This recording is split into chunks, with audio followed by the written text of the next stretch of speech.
ان تین وجوہات میں سے پہلی وجہ انسان کے اعمال،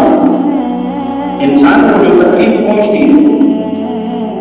وہ اللہ رب العزت اسے تکلیف نہیں دینا چاہتا، بلکہ یہ اپنے آپ کو اپنے اعمال کی وجہ سے اس تکلیف کا مستحق بناتا ہے۔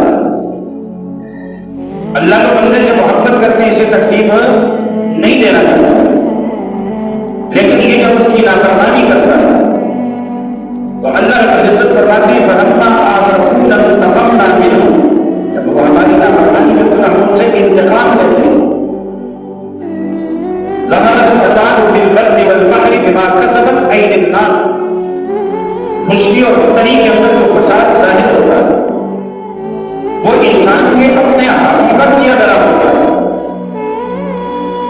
چنانچہ ہم دیکھتے ہیں